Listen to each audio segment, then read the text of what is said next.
Today I'm here with Daniel Casanova discussing why people should source their food from local farms. So Daniel, why do local producers need our support in the Shellhaven?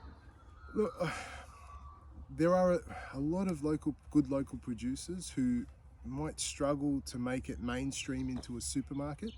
To meet, they might not have 40 ton of lettuce to be able to sell at any, to keep up with supermarket demand. So a lot of local people do struggle in terms of finding it into the supermarket niche, and a lot of times I think a lot of farmers don't want to be in the supermarket niche, like we hear all the time of how supermarkets squeeze farmers and are forever getting as much as they can to pay them as little as possible, so look, the other side is local is a very important part of community. To buy local, you're keeping that money in the community. For every $100 that you spend locally, $68 stays in the community. So when you shop at a local farm, that's a neighbor, that's a friend of a friend, that's a community, And I've always had a very big idea on communities as if everyone lived as a community, it would be the world would run a much better way. Because if I had apples and you had pears, if my job would be to sell you the best deal of apples I could, and in return you to sell me the best deals of pears you could, because if I failed, you failed, and that's that community approach. Whereas it seems like today a lot of people want to, it's dog eat dog world. I want to, from this farmer, I want to, this is the supermarket approach. I want to get as much from him as I can and pay him as little as I have to, just enough to avoid media speculation, just enough to avoid a current affairs segment, and still be able to sell my food and campaign a lovely, happy relationship to the people, So look, and local farmers have a much smaller footprint. So I grow my food here on my farm. I pick my food here on my farm.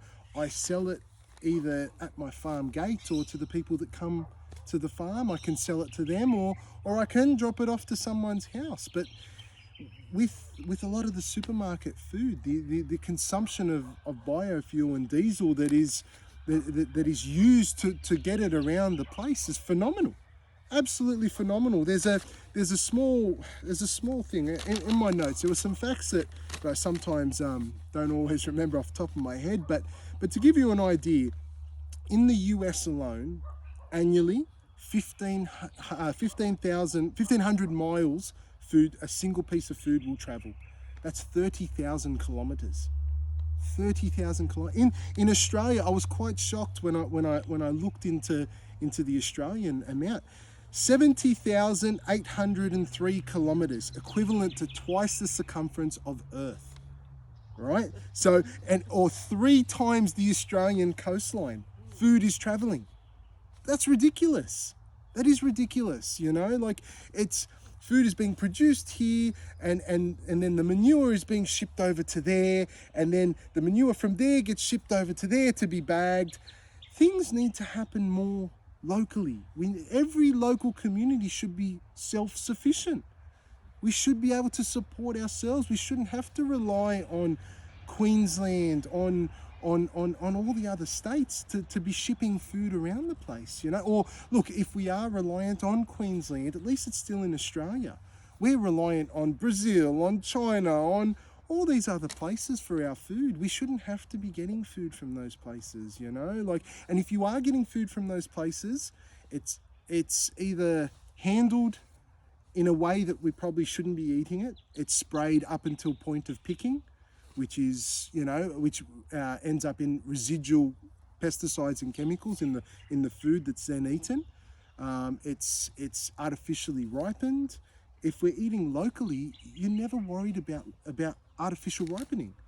Seasonality, it's something that we've lost. Eating seasonally is something seasonality is a word that if I say to my kids, they know what I'm talking about. But I can say that to some adults and ask them when something grows, and they'd have no idea.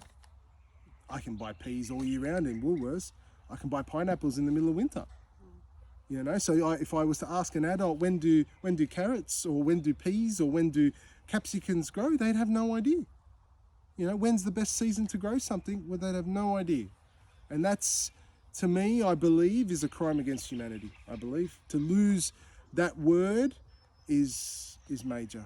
You know, so yeah, that's why I believe to support local is massive. It really is. You know, you're supporting a local family. You're supporting people who you can see, who you can visit. Everyone, to buy food, you should be able to visit the place you're buying the food from, so you can see how it's grown, see how it's picked, see how they're handling it, and that would then change the food habits of a lot of people. Trust me. If you were to go to some of the places where the food's coming from, guarantee you, 9 out of 10 people would not eat it anymore. Like the old saying, if abattoirs had glass walls, everyone would be a vegetarian. So, you know, it's big. People need to take responsibility of the foods they're eating and feeding their children. I really believe, and to buy local, you are taking responsibility. No, that's great. Thank you so much, Daniel.